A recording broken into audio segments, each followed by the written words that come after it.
Hey everyone, welcome to Live with Dan. Good morning, good afternoon, good evening. Thank you so much for tuning in today. We have an exciting guest today that will be coming up. But first, I want to get some upcoming webinars, and I want to introduce those and make you have everybody know about those coming up. So later this month, the last week, we have a webinar coming up on qualitative research, and this is with Experience AHA and DigSite. So Wayne and Susanna from Experience AHA, and then Jill from our team on DigSite will be talking about more than words and getting there. We just put the link in the chat there, and so it's about more than words and kind of a continuation. If you went to X Day, kind of a continuation of that, more of a panel discussion around that. Both are great. I guarantee you'll learn something. So make sure you register for that. It's the last week in November. I want to say the 27th, 28th, but the link will have all the information there. So today on the show, we have Adrian Brady-Cesana. He's the founder and chief experience officer at CXChronicles. So without further ado, I'll bring Adrian on. Adrian, welcome, man. Welcome to the show. Hey, what's going on? Thank you so much for having me today. I appreciate it. Yeah, no, it's great to have you on. And we were just chatting before around X Day. So I'm glad you made it to that. And hopefully we'll see you again next year and help promote that because it's a great event. And I'm really excited that you were there. I was just telling everybody, guys, Dan, it was awesome. We had a great time. There was incredible speakers. There's incredible just knowledge in general, best practices shared. And then lastly, there was a bunch of awesome CX, CS support, customer focused business leaders there, man. So we had a blast, and we definitely want to be back for next year. Yeah, awesome. No, we'd love to have you back. And if anybody didn't go, we centered around like research, CX, workforce, all the different pillars of a business. So speaking of pillars, Adrian, kind of a nice segue into that. You have these four pillars with your team, your tools, the process, and feedback. I guess first, how did you come up with these? So number one, super quick and dirty. I spent about 10 years, Dan, in New York City working at a plethora of different venture capital-backed startup companies. And I got to build a number of CX, CS support, customer ops related types of teams. And, everyone knows the age-old people, product, process. That didn't entirely work for me. I think by the time I got to my second or my third executive leadership team, I realized there's got to be more to this. This is a super complex space. There's a ton of things going on. So often CX and CS and support becomes like the catch-all for everything. And I kind of started thinking about these different four buckets is number one, just a selfish, easy way for me to kind of have a simple way of compartmentalizing all the things that were going on. How are things going with my team? How are things going with my tools, my tech stack? How are we doing with updating and managing our processes or our living processes? And then feedback, man, spending a ton of time thinking what we spent a ton of time in Austin at XD talking about. How do you get excellent at collecting customer feedback? And how do you get excellent at collecting and utilizing your employee feedback? And so, and then lastly, and I'm sure we'll get into it, but like I started a podcast, man. I started a podcast and I started my business back there.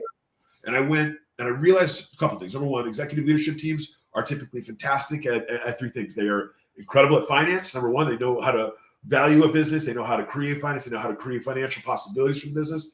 Number two, they're selling. They can sell you the shirt off their back, and they can literally sell anything to you. And they really are great at telling stories. Or number three, you got your technical and your building founders. You got these incredible guys and gals that they knew a space intimately. They figured out how to build a thing, build a service, build a product to bring it to market, do a space and solve a bunch of problems. And with the podcast, I knew that when I was going to start chronicling or aggregating all these stories, I wanted to have something that was consistent. I didn't want to just rap on all these different things. I wanted to be able to, every single episode, give something back to the CX Nation. And my thinking was, man, if I can get through the clarity of the team, the tools, the process, feedback, we're going to learn a ton of great stuff. And then we're going to have some continuity around what makes the best companies tick and what are some of the big challenges that people have across these four areas. Awesome. Yeah, no, I think you nailed it. As I was kind of reading over the four pillars, it really does encompass all of the different angles of CX. So let's start with your team. Obviously, in this day and age, there's a lot spoken around team, the importance of it. But can you kind of dive into that pillar and what that means, what it encompasses in your view? 100%. So I think first things first, most CX and CS leaders will very much agree that this is a complex space, man. If you really think of it, you zoom the camera back and you think about all the different facets that go in to thinking about your customer experience and your customer success, There's a bunch of different things going on. You have your customer success management. You have professional services implementation. You have knowledge management. You've got customer support. You've got, now in the modern world, especially for SaaS company, you're going to be thinking about upselling, cross-selling, and retention above all else, especially with our current economic climate. And then lastly, customer success ops. And this is something we definitely talked about this at X Day, but man, this is going to be one of the fastest, I think, emerging pieces of CX and CS is how do you actually have an operative unit that can service insights, they can serve up key actions or potential actions to take.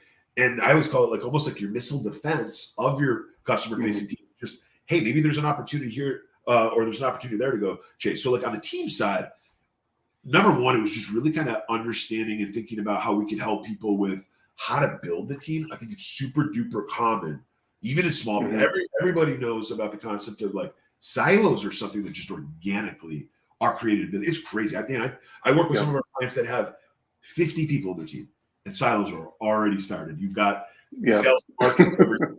You've got your success over here. You've got your operations and your product.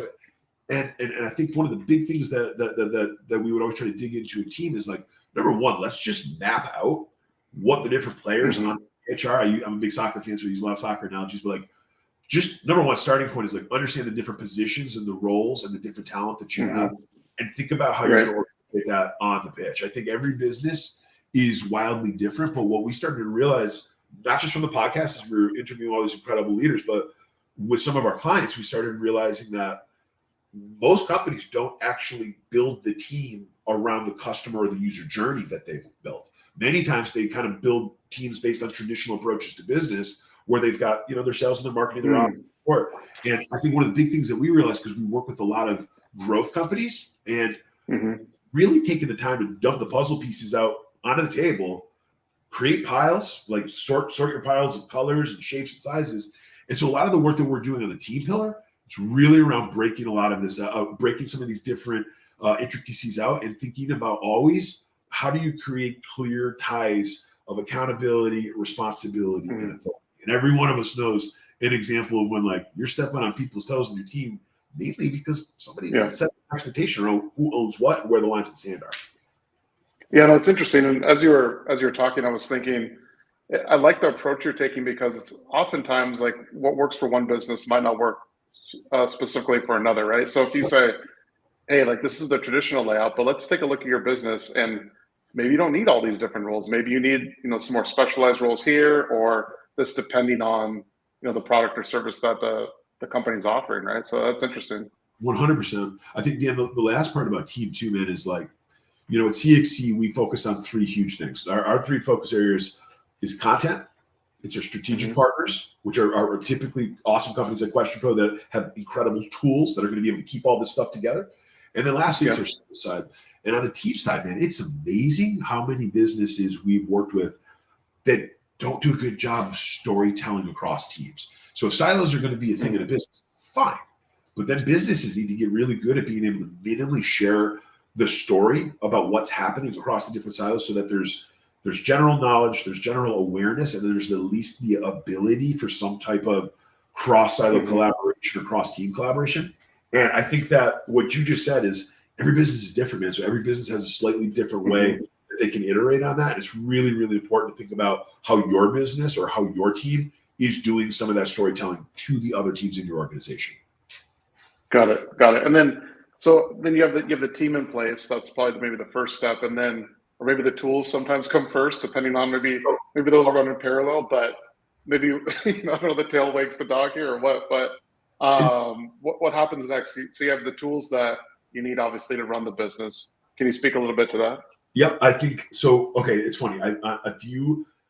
If you look at like the 200 plus episodes that we've done on the CXChronicles podcast, most of our guests all agree the team is the most important pillar. Because think about it, your team is going to literally create all the other downstream pillars, right? They're going to think about which tools are going to build the problem. They're going to manage the feedback. Tools, though, is the biggest problem pillar that most businesses see. And here's why. The world has an incredible appetite for software, right? If you look at like global reports now, companies are spending today, it's approaching $700 billion per year in their software. I think in the next 5 years, it's going to get closer and closer to $1 trillion a year in software.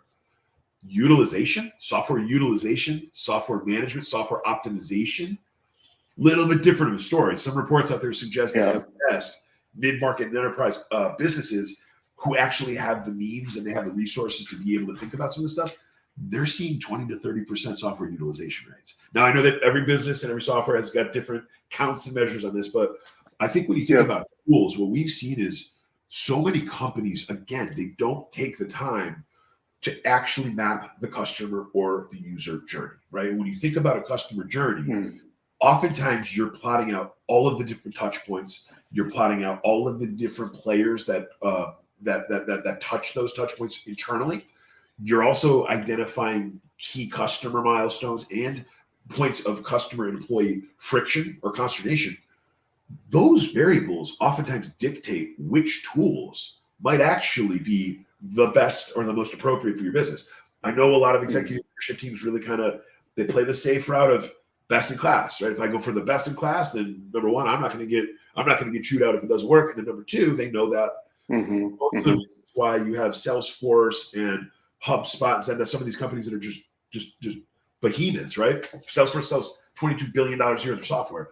Part of why they do that best, they know that there's already a tremendous amount of wins or use cases where other companies have already proven that tool can get them to where it is. But on our side, what we're thinking about, number one, just like, how do you think a bit more strategically around which tools are best fit for your business? And the last part, Dan, is like, there's different evolutions of a company's growth. So what tech stack might be the best for a startup company that's going from, say, $1 million in annual revenue to $5 million in revenue is going to be wildly different than a company that's trying to go from 50 million to 100 million. And then the other thing too is the resource piece is going back to team. The business that's going from 50 million to 100 million, they got a bunch of smart, awesome, full-time, dedicated people that are sneezing in space, and so the other part of tools, what we're kind of constantly thinking about is how are you actually managing the scale or managing the evolution of how you're placing your bets. It's interesting that you mentioned that. I think the size of the business really matters too, because if you're just starting out, you don't need like the top tier Salesforce or HubSpot or whatever. You can get by with a lot less. So I like that you're matching like the tools to the size of the business as well, because I think oftentimes what happens, and I like that you brought up like the software utilization, because I feel like there's a propensity for these teams to like want to bring on all these software, like, oh, I need this, I need that. And like, if you take a step back, you're like, maybe you don't really need that. Like, it's kind of like paralysis because you have all these pieces of software that like, what are you actually utilizing? And so it's interesting. I like how you tie that all in. And the one thing that X Day made me realize, because we had all these awesome people up there talking about all these different things with research and just general voice of customer reporting and just orchestrating data and storytelling on data, like, dude, you just nailed it, man. Like, for a company that ends up going and getting 15 different tools, number one, you are burning cash, definitely. Number two, it makes it really hard for people like us to come in and actually begin to stitch and aggregate data together to be able to come up with a solidified, continuous type of voice of customer story that we can go tell everybody. And when I say tell everybody, I mean our customers and our employees. It's not just always about the employees. Like, great companies do an excellent job of telling their customers what the voice of the customer is. And that's a big way that they can create, and promote their ability to create an army of promoters who go out there and do some of their marketing and their sales for them. Right. Makes sense. So I have my team now. I have my tools. Now I think one thing that maybe everybody hates is process, right? And something that's necessary but hated, I think. But can you talk a little bit about that step or that pillar? I literally always start process with, I know that process is probably the least sexy thing that we can talk about. And I agree with you. Most people, they start to kind of clam up when you go into it. But here's the reality. Process is essentially the glue, the cement, the rebarb that pulls these pillars together. The other thing too is, again, I'm focused very much, me and my team at CXC, we're working with a bunch of growth businesses. These companies are pitching and pivoting and iterating so quickly.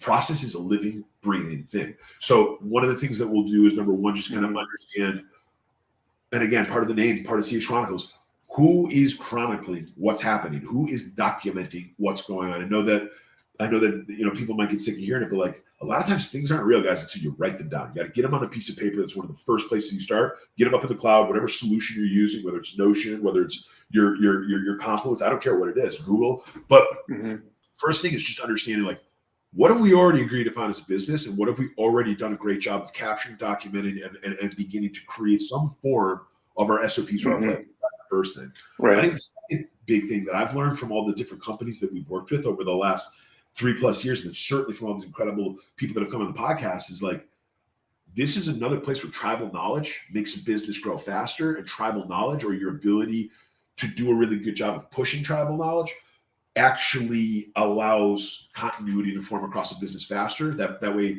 people kind of understand, at least at a high level, what's going to go into those things. Even if you're a small business, you have a high level of what sales is doing, you have a high level of what customer success is doing, you have a high level of what ops and product are doing.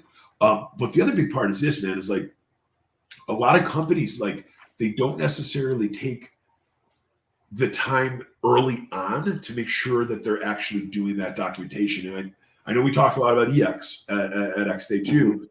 One of the things that I've, like, if people are watching and listening today, you want to figure out the fastest way that some of those A players keep asking you, Dan, I want to do more. Dan, give me more responsibility. Dan, I'm asking you, I want to do more.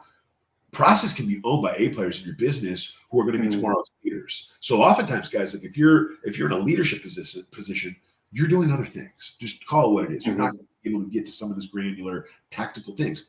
Knight the right guy or gal in your business who understands all the facets of your sales and your marketing, all the facets of success and support, all the facets of product management, product, and your tech optimization, and start piecing this stuff together. Million tools out there that can do it. Almost every piece of leading software literally has knowledge bases and playbooks built into the damn thing now. So, like, there's really no excuse for it. The last thing is this: you're making searchable content.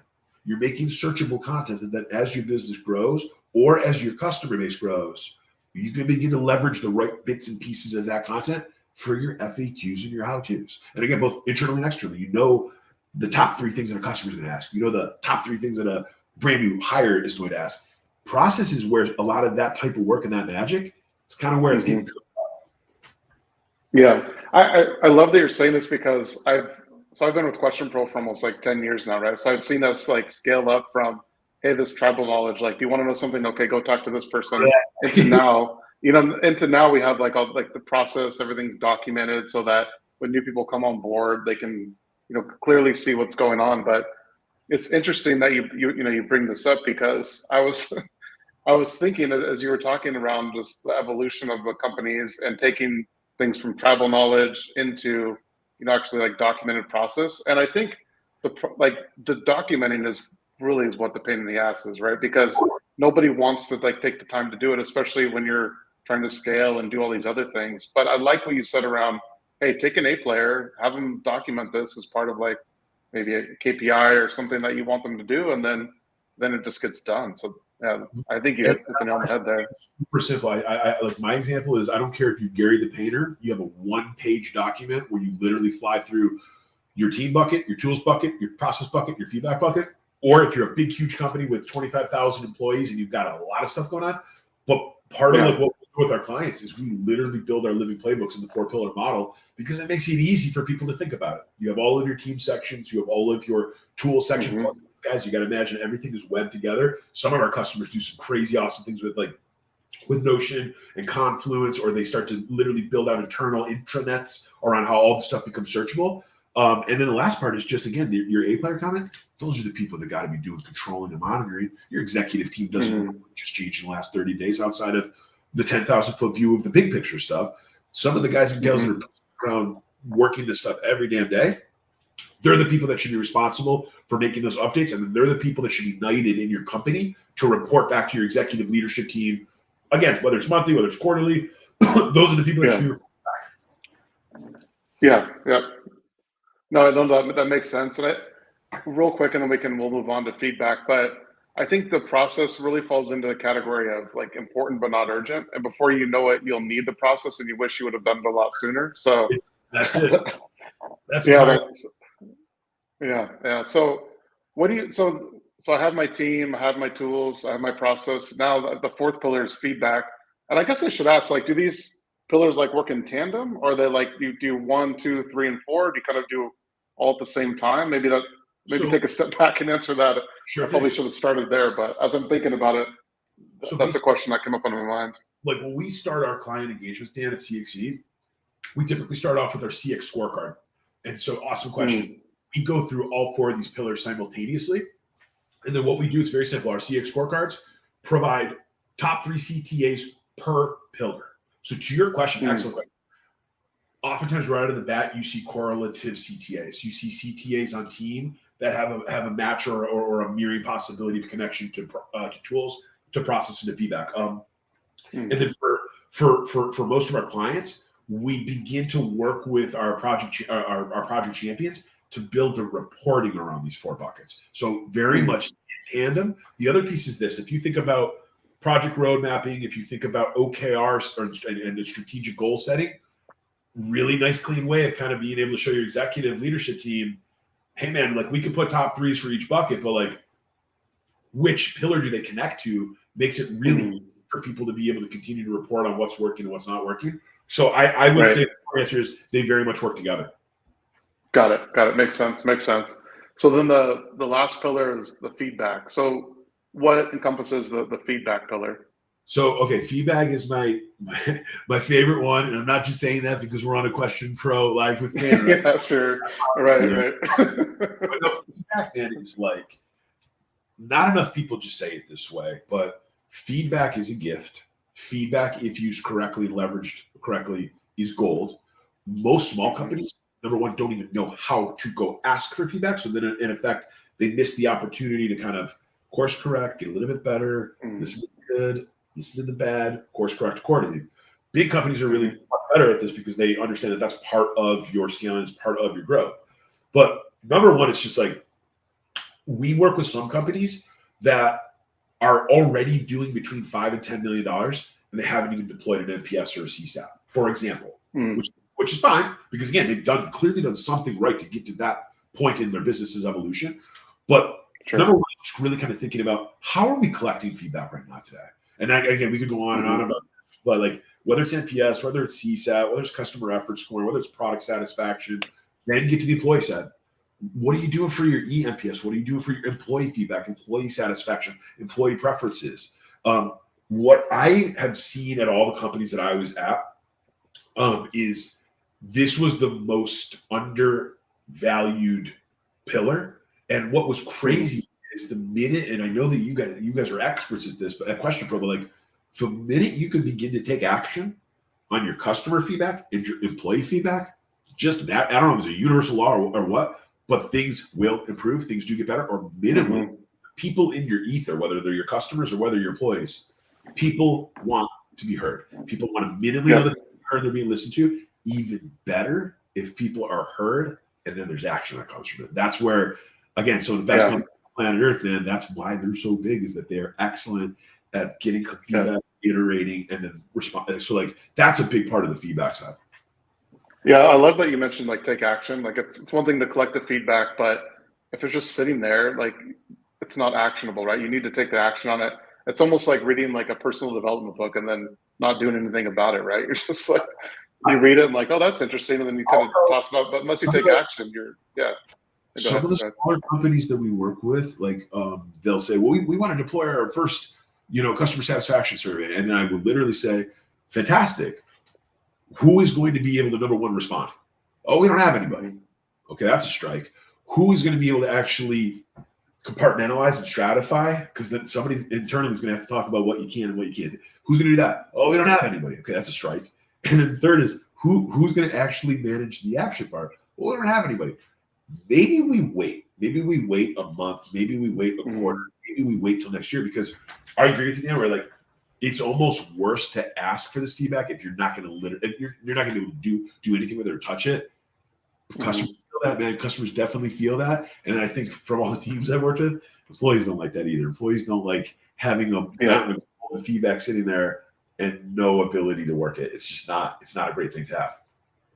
Yeah, especially on the EX side. If I take an employee survey, like, what would you like changed about this organization, or and you don't never see anything happen. You're like, oh, this is falling on deaf ears. Like, why would I even do that? Like, Why do it? so it's not actionable. Yeah. So what are, obviously you have, 200 plus guests on CX Chronicles, your great podcast.